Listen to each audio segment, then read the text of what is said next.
Hey guys, this is Jacques from MakuluLinux. It's been a while since I've made a couple of videos. I think it's been about a month, give or take. And the main reason for that is I've been hard at work with the new upcoming 9 series. That's right, you heard correctly.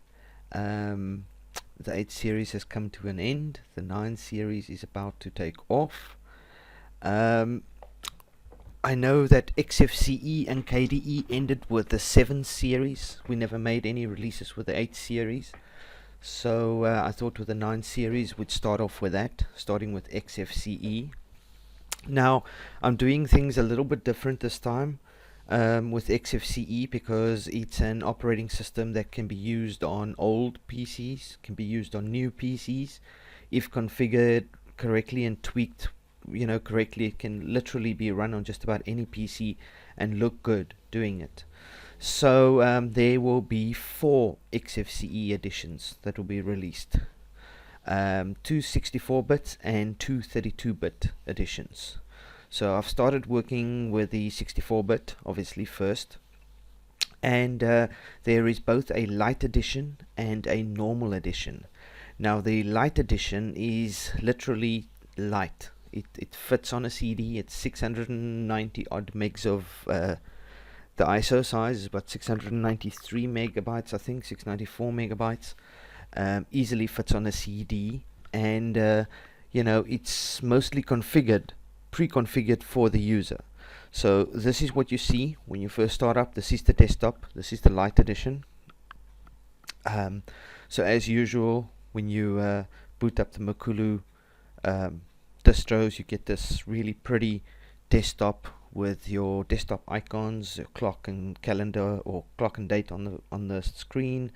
You get the quotes in the bottom right hand corner. You get the dual menus, the synapse on the bottom right, the whisker menu on the bottom left. You get your date and calendar. You get your weather, which you can obviously just right click properties and set it to your location. If you click the weather, you get a 3 or 4 day forecast. You can set that more. You get of course your power, you get your volume, you get variety wallpaper changer, which lets you adjust your wallpapers. You also get network manager, Bluetooth manager. On the other side, you get your file manager, you get your web browser, you get your terminal, you'll get your software manager, and you'll get a quick update repositories. Right, so this is the light edition. It comes with almost no software installed, meaning this edition is specifically for people that want to install their own software. Maybe they don't like the Makulu selection of software, maybe they just like to pre-configure their own operating system. The only thing I've done here is all the back-end stuff. The drivers are installed, your Bluetooth's working, your sound's working, your network is working, folder sharing is working, your grub is set up, pretty much everything, all the back-end stuff is done. Your PPAs are in, your software manager set up, but you've got pretty much almost nothing else. I'm just going to quickly move through the menu so you can see what is installed and what is not. So you've got Catfish installed for file search. That's obviously a must in any distro, even if it's lightweight. You've got of course your disk manager. You've got LeafPad, simple text editor, very small, very lightweight. Can remove that if you want easily. Just remove it and replace it with whatever you want. But for size purposes, I included LeafPad and not gedit. You've got a GTK greeter settings app, so you can configure LightDM. You've got a menu editor. Of course, you've got Orage. You've got your Synapse launcher, which I showed just now. You've got your file browser, variety, and of course your file compression agent, archive manager, whatever.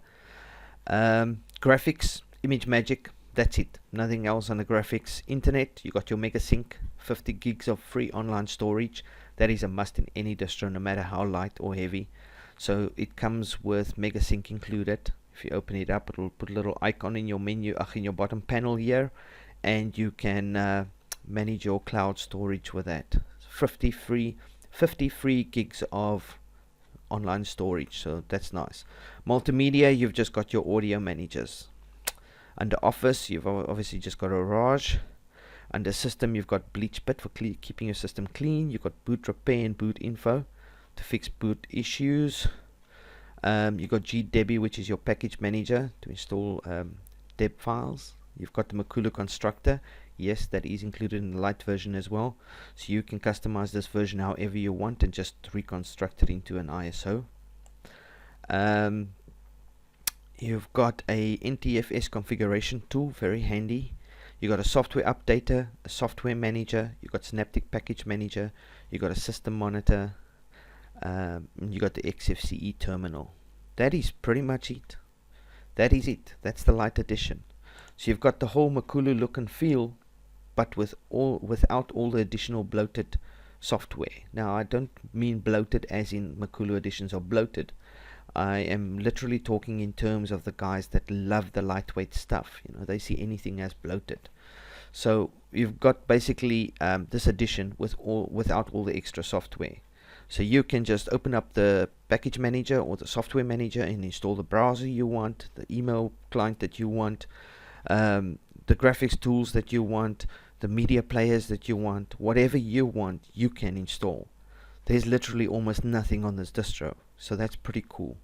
I have, however, if you go to System Settings panel, you'll see here, I have, however, included quite a bunch of themes. So it comes preloaded with quite a selection of themes, you know. The Flat Studio, Makulu Flat Studio is the default one, obviously, but it comes with quite a few nice little themes. You'll kind of see the actually, let me open up a, there we go, so you can kind of see it. Let's start again. You'll see there's quite a nice little selection of themes, dark, light, you know, so users can mess with that, select the theme that they want. That's the Makulu Dark, the default one we used in the 8 series. The Flat Studio is the new default one in the 9 series. So easy to switch between the two. But there is quite a selection, quite a nice selection, variety of colors and things. I mean, you know, this is a weird one. Anyway, so there's quite a nice selection of themes for the users. You know, it's quite a variety that's packed into an ISO that's only, what, 690 odd megs. So that's quite nice. Icons, of course, you get the default gnome icons, you get the high contrast, and you get the buff icons. The buff, it's actually buff, I think. The buff icons are obviously the default in Makulu users. If you go to Window Manager, you'll notice that there's quite a variety of borders that you can choose from as well. There is no compass in this edition at all. This is 64-bit. I had a lot of issues with compass in 64-bit. It works, but it has its quirks, and I just decided to kind of just leave it out. So you've got a nice selection of window borders here, quite a nice selection. If you go down to mouse, you'll notice that we've got a new mouse theme. This is the Numix cursor theme. It's very cool, very funky. Felt like a change, you know, to the default black cursor. You'll also notice that unlike the 8 series that suffered the bug where you couldn't change the cursor, you know, you kind of had to change the cursor globally, meaning going into the config files to change the cursor. It didn't change by selecting it. That was a bug that the 8 series suffered from. That was a light DM bug. I have fixed that bug. As you can see, the icons, the cursor now changes, and I've put a nice little selection in there as well. Not too big, not too small, just a nice little variety of colors. The oxygen neon colors, they're quite nice. They're funky because you can make purple and pink and orange and green. They pretty much cover the rainbow. You've got the pixel fun, you know, and then of course the oxygen black, which is the default one we used in the 8 series, and then you got the Numix, which is the current default, and then the 8-waiter. So yeah, anyway, so there's a nice little selection of cursors as well. So in this edition you pretty much get nice selection of themes, nice selection of borders. You get a nice selection of mouse cursors. Now, quite a few of our previous builds that were much larger than this, I didn't even include that many themes or mouse cursors and stuff, so that's quite nice.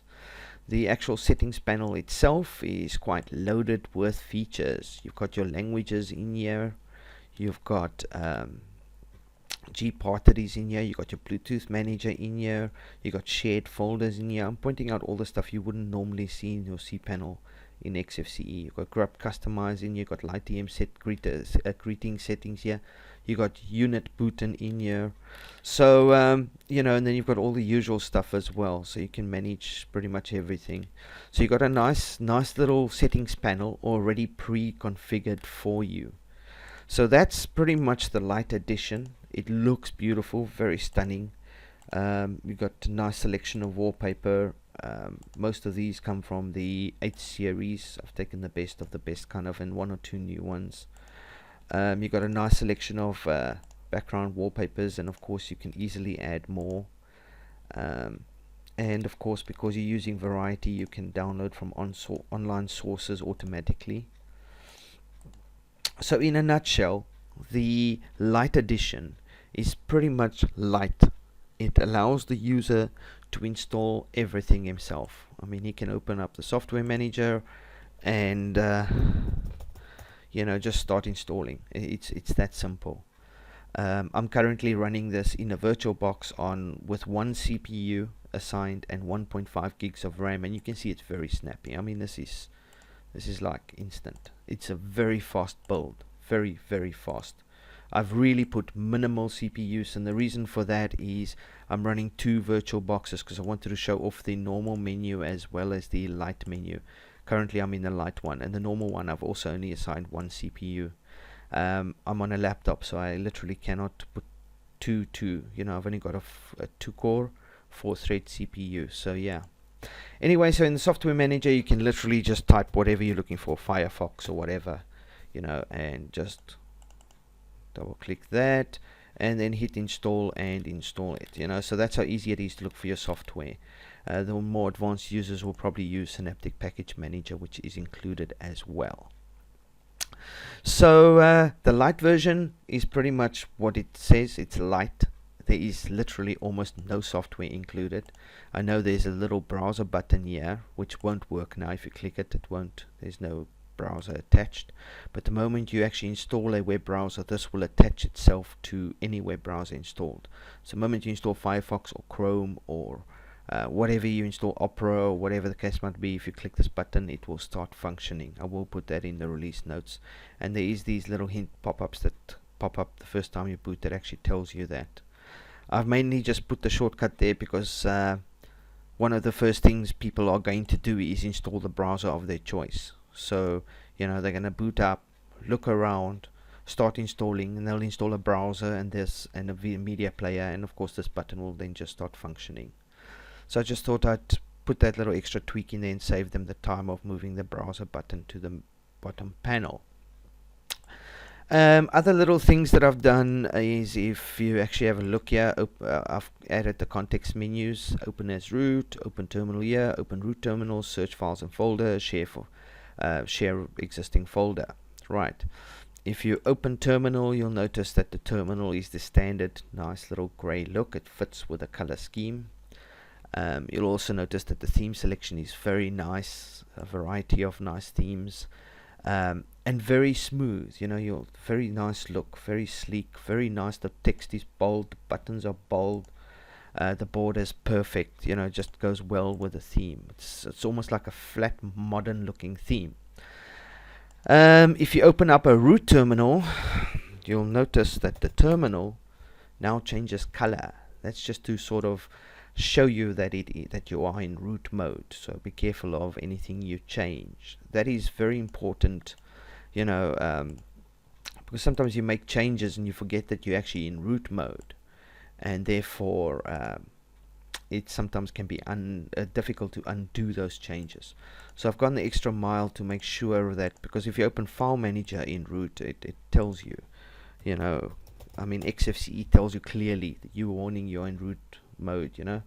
But the terminal, apart from the fact that you see root over there, you know, there's no other warning. so I thought the best option here would be to change the colors of the terminal, the background colors.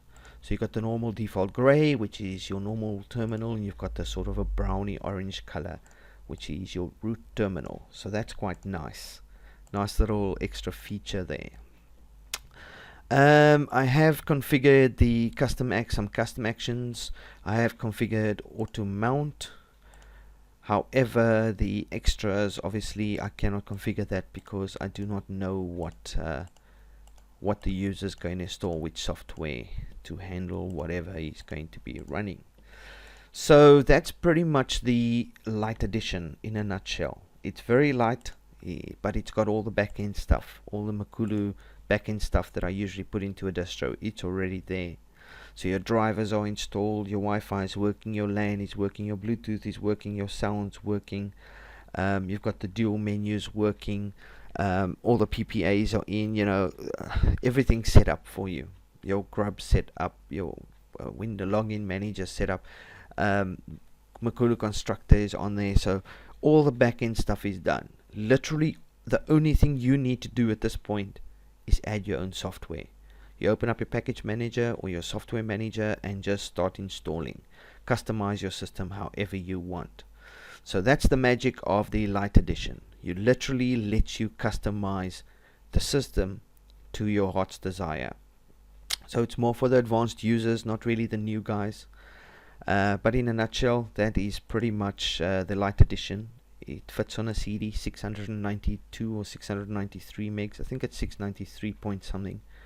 So 693 megs, and you get a nice little variety of themes and cursors and stuff as well. So very, very awesome, very cool. So I'm going to shut down that now, and I'm going to move over to the normal edition while that shuts down in the background. Now the normal edition is exactly the same as the light edition, the back end. All the back end is exactly the same. So what I've showed you in the light edition is already as well in the normal edition.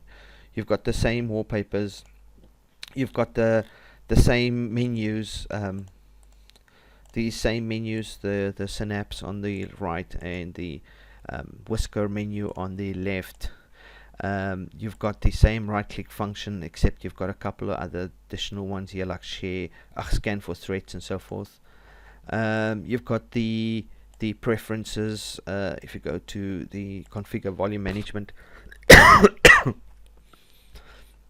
you'll see in this one everything is here pre-configured for you. So if you plug in devices and stuff, this will just auto do its stuff.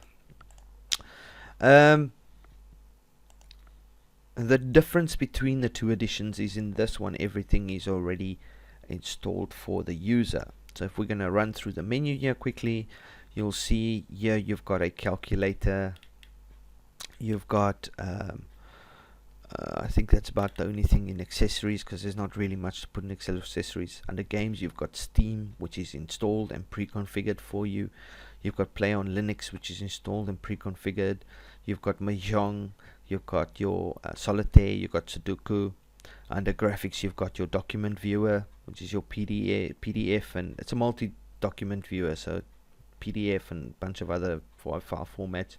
You got your digital camera browser, so GTCam's in there.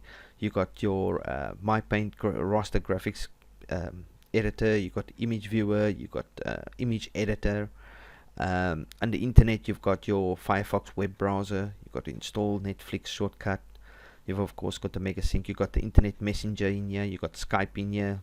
You've got well, Steam I've pointed out. Under audio, you've got Audacious. You've got Kazam, which is your screencast and screenshot tool. You've got VLC in here. Under Office, you've got the WPS Office Suite in here. You've got your email, which is Evolution, and there you see the multi-page document viewer again. Under System, you've got the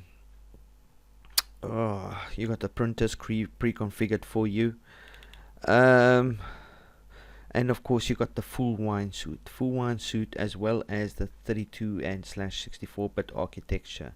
So you got the full wine suite installed, so you can just click and open Windows files as you want.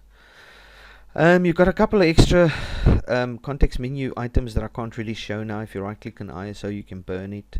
It's a quick shortcut to burn it. Right click image, set as desktop background, that kind of stuff. So there's a lot more context menu, right click context menu items that are actually configured here. If you go into the settings menu, you'll see there are a couple of extras here. You've of course got your antivirus, your ClamTK antivirus. And this is set to auto update. It's got a cron job. It auto updates every night at midnight, updates the antivirus.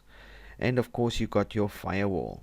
These two I wanted to put into the light edition, but I figured, there are different types of antiviruses. People might not want ClamTK, so I left it out, and the same with the firewall, so I left it out.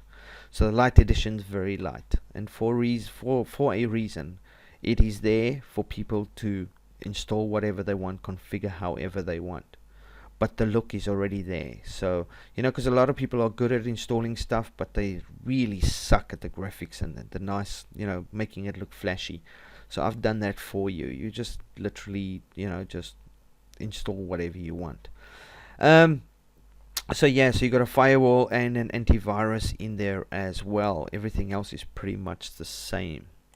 So there you go, two nice additions. There is no compass in the 64-bit. I left it out. I did try and put it in. I actually spent weeks on it, but I just, every time I get it stable, something else would interfere, a third-party app or something. Just 64-bit compass just does not work very well. So that is pretty much the Xfce edition. It's looking very sharp. It's looking very nice and modern. Some nice themes, nice look, very sleek, very fast, very fast. The guys have all commented on how fast these builds run, and not fast just on modern PCs, fast on old PCs. I mean, a lot of these guys have like old PCs stashed away, and they've been dying to get the new Xfce to kind of run on that, the testers and so forth. So they're all very happy with the speed of this and how well it runs. So that's pretty cool. The Xfce is 4.12. The kernel I think is 3. Wait, let me just double check what kernel's in here. I updated just the other day. Let's just have a quick look here. Internet's a little slow, as I am busy uploading these builds in the background. There we go. 3.13.0.51.84. There we go. 84 is the Linux, is the latest kernel in here. So that's pretty awesome. So yeah, this is not quite the final build. I'm still tweaking a couple of things, but it should be out in the next day or two. So yeah, but that is pretty much the Xfce in a nutshell. This is the 64-bit version. Once I release these two, I'm going to release both the normal and the light edition at the same time. Once I've done that, I am working on the 32-bit version of this, so there will be a 32-bit version that will come out a week or two later, and that will also be a light and a normal edition, and it will pretty much be exactly what you see here except 32-bit. Okay, so this is the 64-bit, runs like a dream, very fast, very nice. If you have a 64-bit capable PC, a CPU, this will run very well. And remember, you don't have to have a modern PC. Just because it says 64-bit doesn't mean you have to have a modern PC. I mean, a lot of the old PCs are 64-bit compatible. 64-bit's been around for many years now. Even like the very first Pentium 4s, I think most of them are 64-bit compatible. I'm not sure about Pentium 3s. But anyway, the point is, if your CPU can handle 64-bit, this will run like a dream on your PC. Provided, I think, you should have at least about 512 megs of RAM, a gig, recommended at least a gig. But even 512 megs of RAM, I think this will run very well. The 32-bit will obviously run faster on lower RAM. But yeah, that's it in a nutshell. 64-bit Xfce. This is part of the Makulu 9 series, the first release in the 9 series, and it's coming your way soon. So keep an eye out on our website over the next few days. I expect this release to go probably live somewhere today. Well, it's past midnight. It's 2:44, which makes it Sunday. So sometime today, Monday, Tuesday, I'd say within those three, maybe Wednesday, sort of 2, 3, 4 days, depending on what last minute bugs the guys find. This should be going live in the next few days, so keep an eye out for that. You do not want to miss this. That's it from me. I will speak to you guys soon. I'll be making 32-bit follow-up videos, and yeah, I hope you guys enjoyed this release.